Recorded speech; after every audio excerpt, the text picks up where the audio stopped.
The low-maintenance person rarely announces who they are. You notice them in patterns. They're the one who never asks for favors, no matter how small. Even when their car breaks down late at night, they hesitate before calling anyone. Not because no one would come, but because the idea of interrupting someone else's life feels heavier than the inconvenience of handling it alone. You see it in the way they communicate. Their messages are brief, efficient, polite. They don't send emotional paragraphs. They don't vent. If you ask how they're doing, the answer comes quickly. Good. Busy. All good, how about you? And if you ask too many questions, where were you? What happened? How did that make you feel? They don't feel cared for. They feel tired. Explaining themselves feels like work. It's like a performance they don't have the energy to give. So they redirect, they minimize, they reassure you before you can worry. What's striking is how much society rewards this. We call them independent, emotionally stable, easy to love. But this persona isn't ease, it's discipline. Notice the micro behaviors. They apologize before stating a need. They add, "It's okay," even when it's not. They wait until they're alone to fall apart. This isn't natural self-sufficiency. It's a carefully maintained role.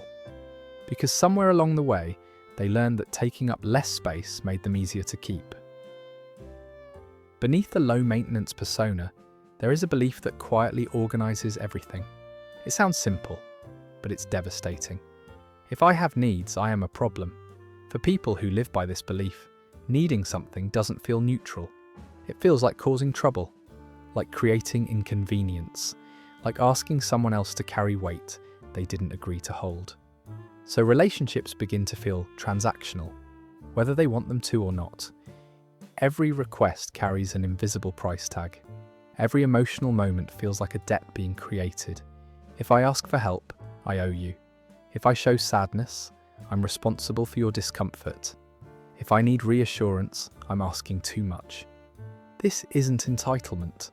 It's not manipulation. It's a trauma-adapted form of self-containment. At some point early on, they learned that their emotions were safest when handled privately, that self-reliance wasn't just admirable, it was necessary. So they adopt a quiet philosophy. Need less and you'll lose less. This is what psychologists sometimes describe as survival-based independence.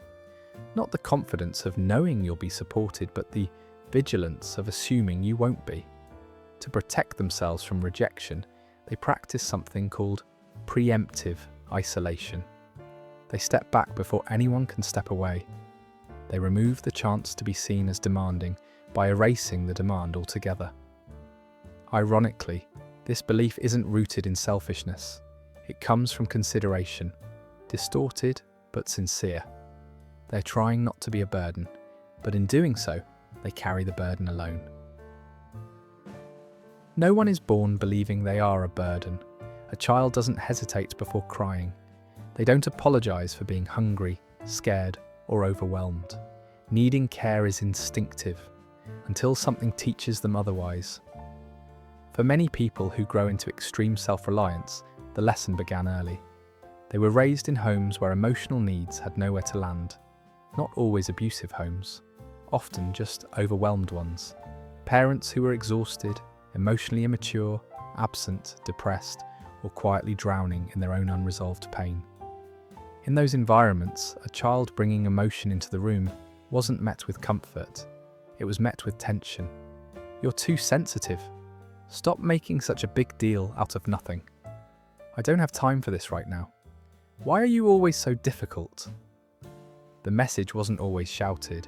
Sometimes it was a sigh, a withdrawal, a look that said, "Not now, not you." And children are brilliant at adapting, so they became the easy one, the quiet one, the wise one who didn't add stress to an already fragile system. They learned to scan the room before speaking, to sense when a parent was too tired, too angry, or too distant to handle them. They learned that love was safest when earned through usefulness, or invisibility. This is how hyper-independence is born, not from confidence, but from restraint. Over time, they stopped reaching outward. Then they stopped reaching inward. Their needs didn't disappear. They were buried under competence, and what remained was a child who learned something heartbreaking but effective. If I take up less space, I am easier to keep. That belief may have kept them safe once, but carried into adulthood, it quietly asks them to live without being fully held. What truly keeps these patterns in place isn't independence, it's shame. Shame is different from guilt. Guilt says, I did something wrong. Shame says, there is something wrong with me. For people who learned early that their needs created tension, shame quietly wrapped itself around vulnerability. Needing comfort didn't just feel inconvenient, it felt embarrassing. Wanting reassurance felt childish. Expressing sadness felt like exposing a flaw.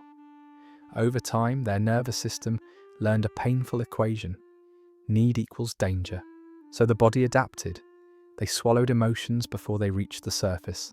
They redirected attention outward. They learned to feel discomfort without naming it, and pride themselves on how little they required. This is why their independence feels so rigid. It isn't ease, it's containment.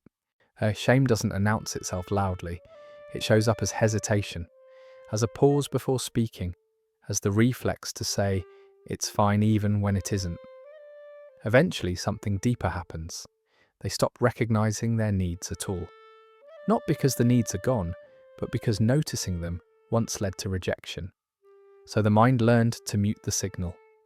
This is also why rest feels uncomfortable, why being cared for creates anxiety instead of relief, why silence with another person can feel more threatening than loneliness. Shame taught them that being seen while needing something was unsafe, so they locked the door from the inside. And the tragedy is this: what once protected them now keeps connection at a distance. They didn't choose this armor, they learned it. To someone who carries this pattern, being bothered doesn't feel like care, it feels like intrusion. When questions come too quickly, where are you? What's wrong? Why aren't you answering? Their body reacts before their mind can explain why. The chest tightens, the jaw locks. There's an almost physical urge to pull away, to disappear, to regain control of the space inside.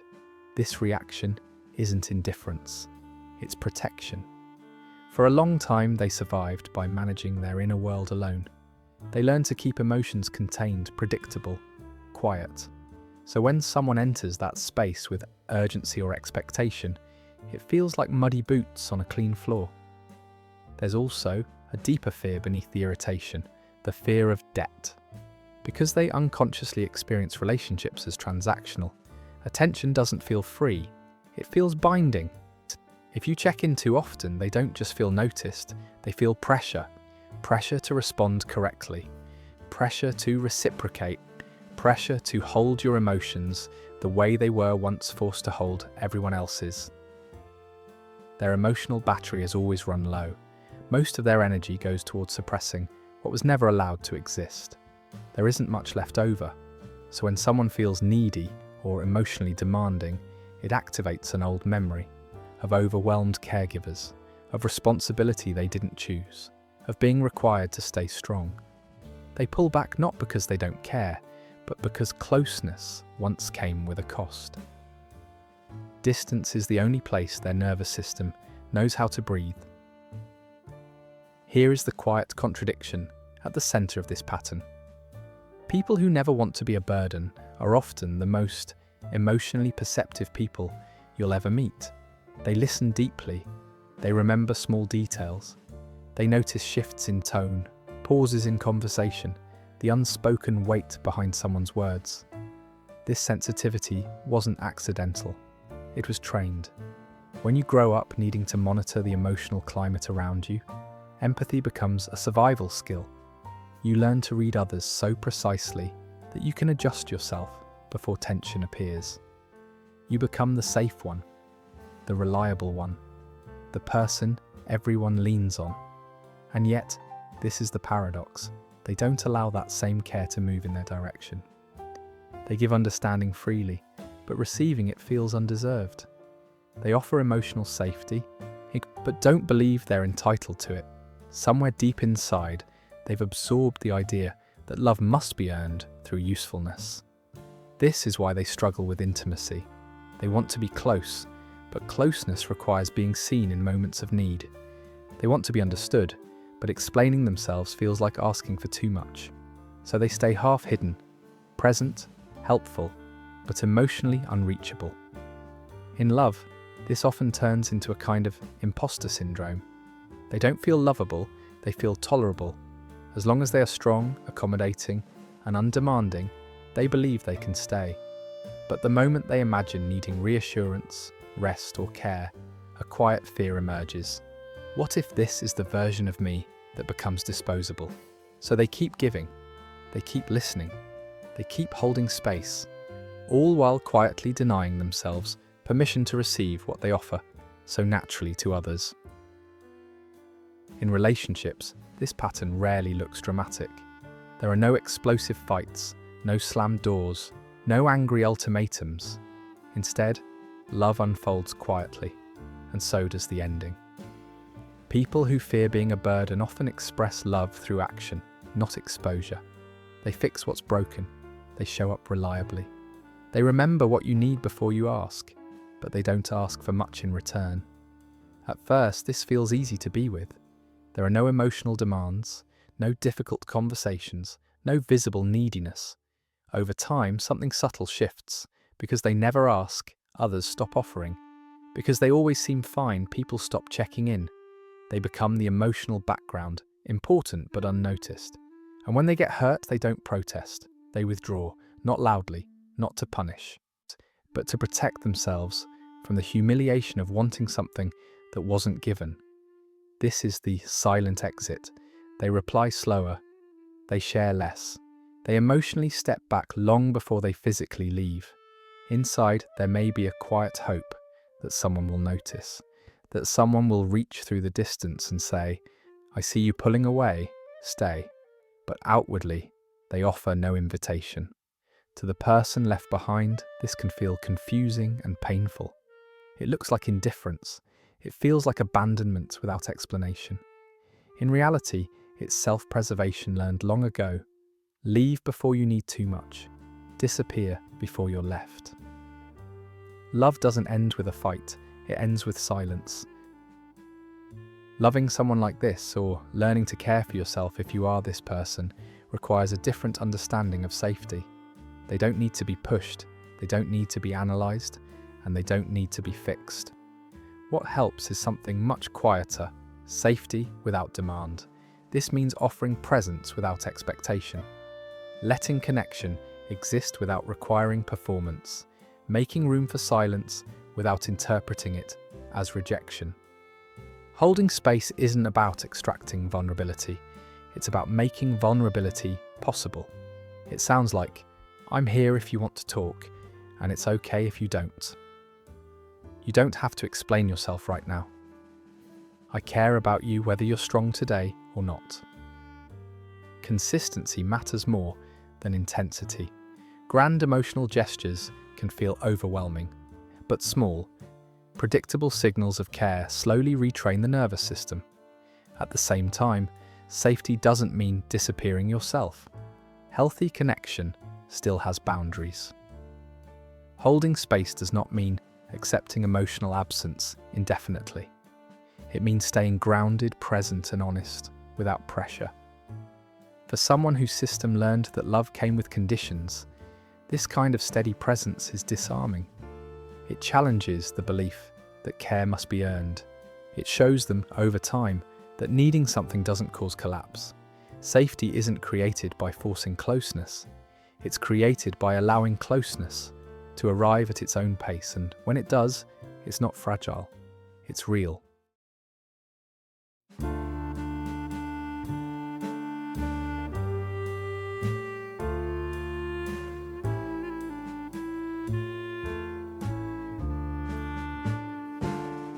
Healing from this pattern doesn't look dramatic. It looks almost ordinary. It looks like asking someone for a small favour and noticing that the world doesn't fall apart. It looks like saying, "Today was hard," and not rushing to minimise it. It looks like resting in someone's presence without feeling the need to entertain or reassure them. Healing is the slow realization that independence was once a survival strategy, not a life sentence. There is a difference between being capable and being alone, and between self-reliance and self-erasure. When healing begins, something shifts quietly inside. You stop apologizing for taking up space. You stop translating your needs into something more acceptable. You begin to understand that being human was never the problem. If you recognized yourself in this video, know this: you learned to carry everything because you had to. You did what kept you safe, but you don't have to live that way forever. You are allowed to need people. You are allowed to be tired. You are allowed to be real. If this conversation resonated with you, consider subscribing to the channel. This space is for the quiet parts of the human experience, the ones we rarely talk about, but all carry. And if you feel comfortable, share your thoughts in the comments. You're not the only one who has lived this story, and you don't have to carry it alone anymore.